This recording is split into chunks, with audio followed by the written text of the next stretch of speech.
Mesdames, Messieurs, bonjour et bienvenue dans ce temps d'information sur Caman TV. Voici les titres à la une de l'actualité. Célébration de la deuxième édition de la fête des mères à Kossimouan dans la sous-préfecture de Songon. Conférence de presse du docteur Reda Ben Jeloun à l'hôtel Movenpic d'Abidjan Plateau.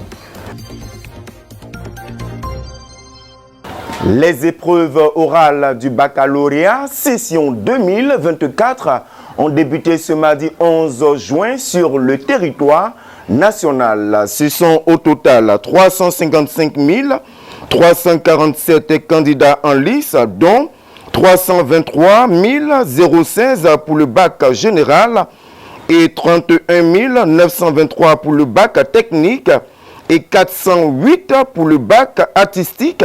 Et les épreuves écrites se dérouleront dans 559 centres repartis sur le territoire national. Les chefferies des villages de Kossimouan et Bago ont célébré le dimanche 9 juin 2024 la deuxième édition de la fête des mères. Ce sont au total plus de 200 femmes qui ont bénéficié des grâces des deux communautés sœurs. Reportage d'Até Cédric, Marie-France Niepo. Le dimanche 9 juin 2024 a eu lieu dans le village de Kossimouan la célébration de la deuxième édition de la fête des mères organisée par les honorables Dao Adémian Joseph et Begré Amonchi Garcia, respectivement chefs des villages de Kossimouan et de Bago. Cette célébration a suscité de l'engouement vu la présence des femmes de Bago et de Kossimouan, de l'invitée spéciale Madame Thierry, épouse du sous-préfet de Songon, représentée par Madame Richa Sati Edwige, de l'association des femmes dons du PK44 ainsi que de la population villageoise. Cette cérémonie a débuté à travers une parade des femmes dans les rues du village au son de la fanfare pour s'achever à l'espace choisi pour cette fête. C'est après la prière de bénédiction du pasteur que le top départ de cette célébration a eu lieu à travers la prise de parole des honorables Dao Adémian Joseph et Begré Amonchi Garcia et de la représentante de l'épouse du sous-préfet de Songon, Madame Richa Sati Edwige, qui ont respectivement rendu un hommage aux mamans.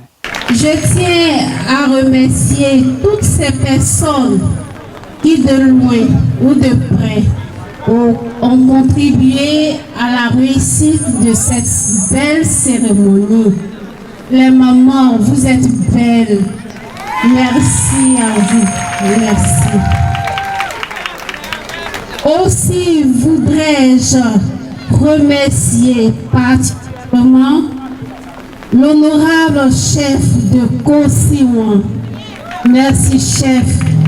Votre amour que vous donnez à toutes les mamans en ce jour.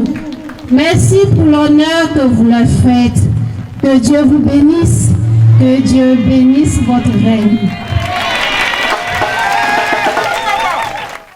Après les différentes interventions, une remise symbolique de présents a été faite aux femmes et quelques prestations artistiques ont permis d'égayer l'assistance.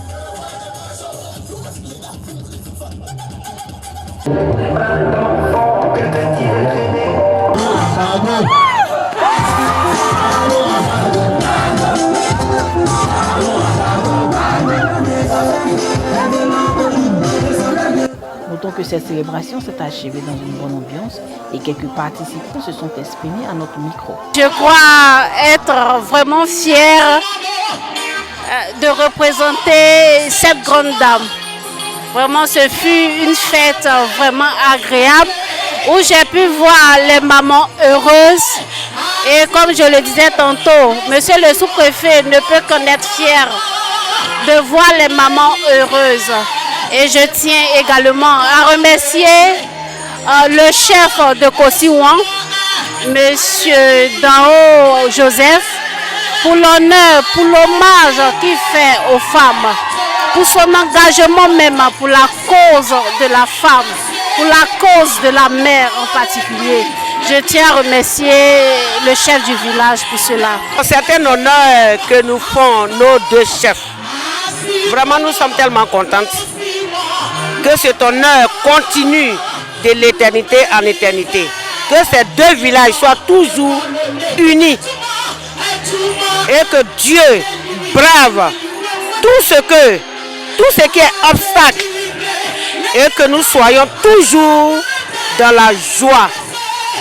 Vraiment, je dis merci à Dieu de nous avoir donné ce jour. Et en ce jour, nous sommes honorés. Je suis avec mon collègue chef du village de Bago. Ensemble, nous avons décidé de ce jour de magnifier nos mamans. Car la maman représente tout. Sans elle, nous ne serons pas là aujourd'hui. Donc c'est une occasion, c'est une date que nous avons choisie pour les magnifier, pour les célébrer. Aujourd'hui, nous sommes à la deuxième édition de cette fête des mères. Chaque année, nous allons célébrer nos mamans tout au long de notre pouvoir. Voilà. C'est la seule occasion que nous avons pour les magnifier, pour les rassembler et les célébrer. Donc elle sera continuelle. Les cadeaux sont autour de 200. Une valeur d'au moins 1 500 000. Ce fut vraiment une grande joie pour nous d'assister à cette cérémonie. Notre souhait à tous, c'est de vraiment maintenir cette joie, cette solidarité afin de dissiper tout querelle et que la paix règne dans la région. Je profite de ce micro pour dire merci aux chefs qui ont pensé vraiment à honorer les mamans. C'est pas permis à tous, mais ils ont pensé et c'est une grande joie pour nous.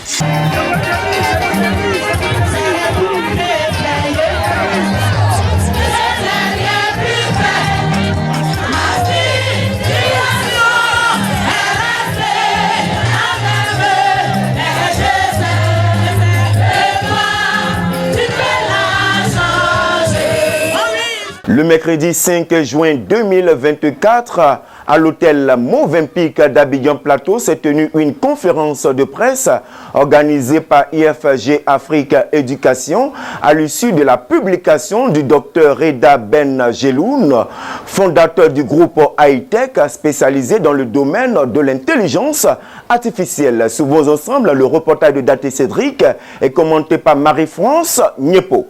La salle de la Rotonde des Arts de l'hôtel Movenpick d'Abidjan Plateau a connu une ambiance particulière le mercredi 5 juin 2024 lors de la conférence de presse organisée par l'IFG Afrique à l'issue de la publication du Dr Reda Ben Geloun, fondateur du groupe Hightech spécialisé dans le domaine de l'intelligence artificielle.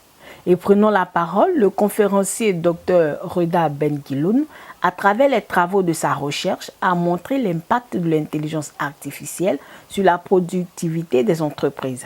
Il faut impérativement que le secteur privé et le secteur public s'allient pour avoir une véritable stratégie nationale d'implémentation de toutes les technologies liées à l'intelligence artificielle. Finalement, la conférence de presse répond à la présentation des résultats du papier que j'ai écrit dans le cadre de mes recherches doctorales, où j'ai analysé en fait la capacité prédictive des modèles liés à l'intelligence artificielle, à la régression linéaire, ainsi qu'au jugement humain. Donc l'idée, in fine, c'était de comparer est-ce qu'une intelligence artificielle pouvait permettre d'améliorer la productivité d'une entreprise comparativement à la méthode traditionnelle qui est l'utilisation en fait d'un être humain pour prendre la décision. Nelson Mandela disait le savoir est une arme, et dans une ère de disruption technologique qui est celle dans laquelle on évolue aujourd'hui, le savoir est plus que capital. Alors la disruption actuelle et l'évolution qu'il y a autour des technologies liées à l'IA peuvent aider la Côte d'Ivoire et l'Afrique en général déjà à résorber le gap en termes d'éducation, parce que énormément d'outils vont être développés qui permettront en fait de partager le savoir et la connaissance au niveau des enfants pour qu'ils puissent grandir et appréhender leur éducation d'une manière beaucoup plus pointue. Ça, c'est le premier point. Mais le deuxième point aussi qui est très intéressant et qu'il faut impérativement adresser, c'est que on doit revoir tout le système éducatif qu'on a. C'est ce qui se fait à l'heure actuelle aussi bien aux États-Unis que sur le continent européen, de manière à ce que justement l'éducation, le cursus scolaire puisse être adapté en fait à la révolution qui est en cours. Le secteur public et donc mon ministère de tutelle, qui est le ministère de l'économie numérique, a beaucoup investi en ressources du secteur privé qui a rejoint le secteur public, et ils ont créé en fait cette division qui est la division de l'innovation et des startups. Donc c'est quelque chose qui est quand même relativement intéressant. Par contre, il y a beaucoup à faire parce que on a mis des personnes, mais il y a toute une réflexion à avoir qui est en cours, et il faut impérativement qu'on les encourage à aller dans la bonne direction pour avoir une véritable stratégie d'implémentation de l'IA comme cela se fait par ailleurs dans d'autres pays et dans d'autres continents. Dans le secteur privé, c'est en tâtonnement. Donc sur les 65 000 entreprises ivoiriennes, très peu sont réellement en train d'avoir une véritable stratégie d'implémentation de l'IA dans leur écosystème, parce que cela appelle à des difficultés en termes de collection des data, comme on l'a dit. Il y a des difficultés à avoir accès aux data, mais il y a aussi également un problème de compétences en interne, parce que pour pouvoir en fait implémenter de l'IA, encore faut-il avoir les ressources idoines en interne pour pouvoir la déployer. Donc il y a beaucoup à faire. Et d'ailleurs, c'est le sujet de la discussion qu'on a eue aujourd'hui, et la volonté et la nécessité que nous devons tous avoir d'aller dans cette direction. Parce qu'un chiffre clé que j'ai partagé, c'est qu'aujourd'hui, il faut comprendre qu'une entreprise qui implémente de l'IA a un gain de productivité de 25%. Donc ça, c'est énormément de recherches qui tournent autour de cela. Et mieux encore, en termes d'amélioration de la bottom line, la profitabilité, les entreprises qui implémentent en fait des technologies liées à l'IA améliorent à peu près de 15% leur profitabilité. Donc si dans le concert des nations, nous voulons avoir des entreprises qui gagnent, on doit les encourager en fait à implémenter le plus rapidement possible les solutions liées à l'IA. Fin de cette édition, merci de nous avoir suivis. Restez fidèles sur Camon TV, la vitrine de tout le peuple haïtien. Dieu bénisse le peuple haïtien ainsi que la Côte d'Ivoire. À bientôt.